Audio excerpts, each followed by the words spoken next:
I am your friend, Dr. Charles Apoki. I'm in Braintree, London cold. London cold. You remember Yellow Man with his London cold song in those days. This morning, I want to drink a cup of tea, ginger, galangal, and turmeric. I think this should be produced from India. So that's what I want to take. I try to live a very healthy lifestyle.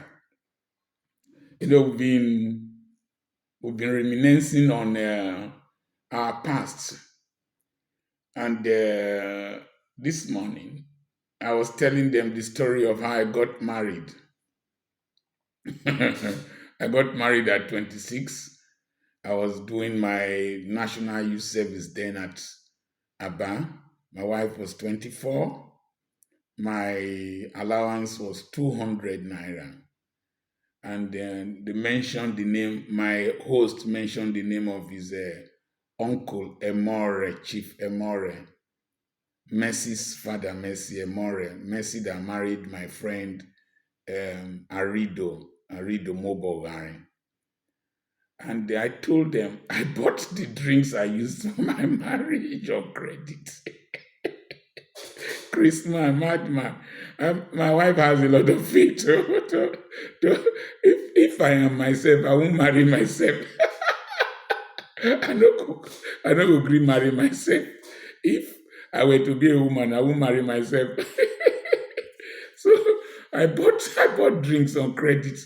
It was after the marriage ceremony that I paid for my drinks, and I was left with 50. I was left with 50, is it 52 naira or 75 naira.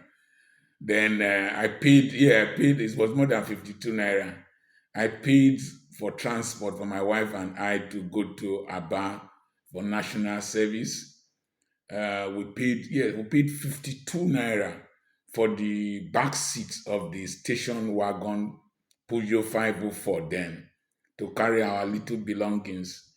And we got to Aba. By the time we paid for taxi to Omungasi, number 24, Okpulumobu Road. I went there recently to look at the house. We got to the house where I was working in Grandel Clinic, owned by Mrs. Zeribe, retired matron from Oguta. And I had this marriage. Marriage is a big risk. To marry somebody like Dr. Apoki, big risk. I got there and I had a six-spring bed. And so my wife would lie on the six-spring bed because she was, I married as an unbeliever.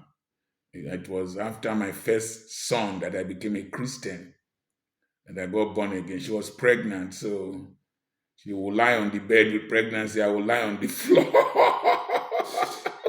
I would lie on the floor, newly married man.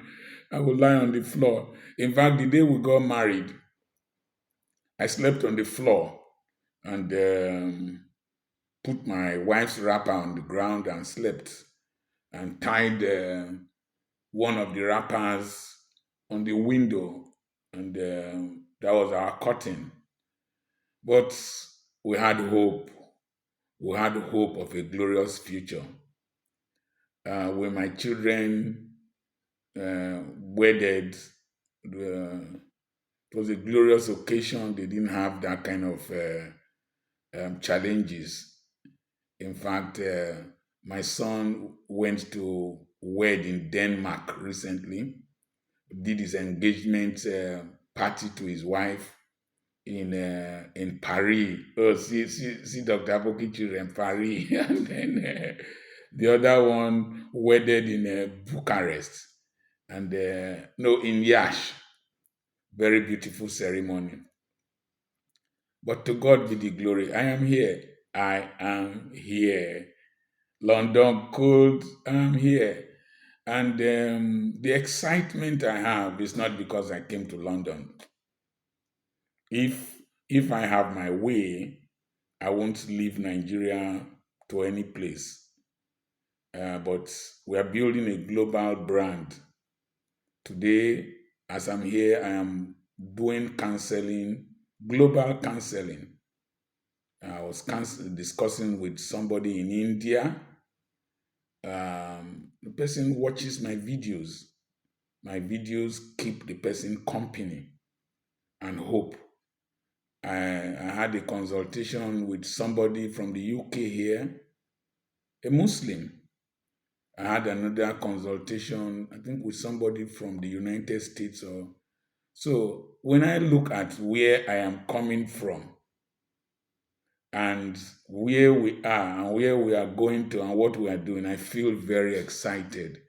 I feel very grateful to God. And I want to tell you, don't give up on yourself. There is hope.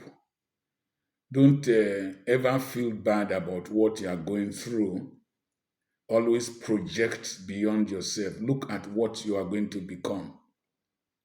I usually tell people that it is a caterpillar that metamorphoses into a butterfly.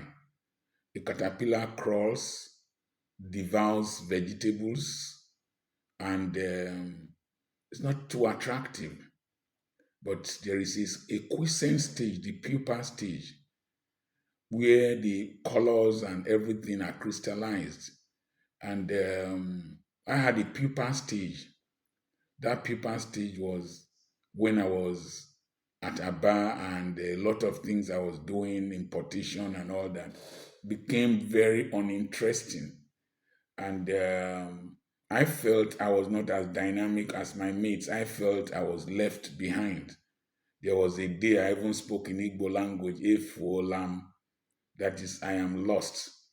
Not only that I didn't know the direction I was to go to, but I went to the market and I traded and I made losses and I couldn't find my way home. But God was planning something better, something greater for me. My game came later. It's in old age that I'm enjoying the privileges that I didn't enjoy in the time past. And I really thank God. I really thank God that He will not fail you. I thank God for the inspirations and the declarations I made to my children, to my wife, to myself, and to some of you who know me long time ago, that I wanted to live a global life. I'm so glad that God has made it possible. And my prayer for you, my prayer for you is that God will keep you alive. You will be healthy. You, you will have the joy of seeing the dreams that you hoped to achieve come to pass. You can't imagine what I am experiencing in the UK here, the number of calls, people want to take me to dinner and all that. Some of you remember that I started this in the farm, Some of you have been following me right from when I was carrying cassava, doing videos in the bush. And here we are. And this is just the beginning. There are other countries we will go to in Africa, in Asia, in South America. And you see, God is a divine synchronizer. If you live in Nigeria, when maize is coming out, that's when you have abundance of coconuts. You also have an abundance of one pear called ube in Igbo language. God knows how to synchronize. If some of these things had come earlier, I wouldn't have been able to manage them. I wouldn't have had the experience to, to counsel people and to motivate people.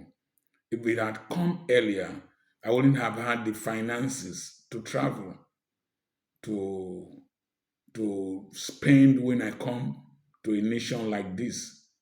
You know, when you come overseas, every person here is managing, and you don't come to become a burden to them. And God has made it in such a way that I can finance my trips. The next thing is that my children have grown up and they are able to coordinate my movement. My son, Dr. Ofoma, and I've also had a lot of people I mentored when they were nobodies, they become somebody, and they are going to take care of me, help me plan my trips. Like somebody has paid for the hotel in Manchester.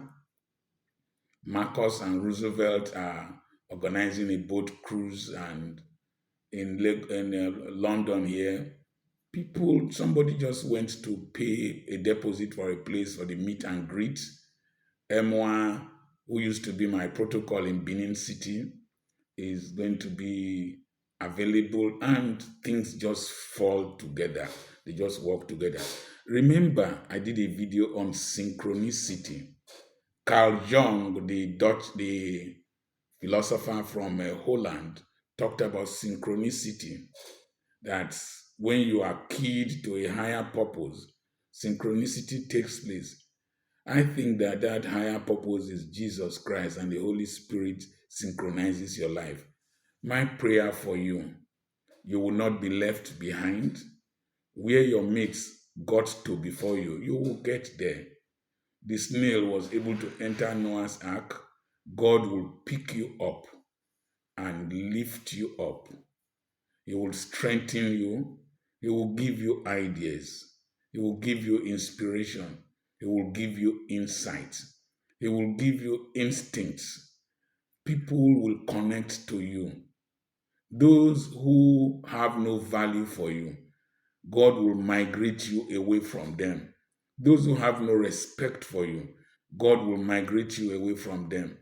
I've had so many people say very negative things about me when I was struggling. And the pathway I chose is different from all my colleagues, all my classmates. You saw the interview I did with my host here. I chose a different pathway, and I'm here. You will get there. I wrote a book titled There's a Place Called There. You will get there. You will not be left behind. Remember, I love you so much. And if you have not subscribed to this channel, do yourself that favor. Subscribe to it. Share this video, this particular video. Share it to encourage somebody. It is not game over. Remember, I started this YouTube channel when I was 61, 62. It's not too late to start. God bless you. I'm your friend, Dr. Charles Apoki. If you don't like my story, bust you, baby.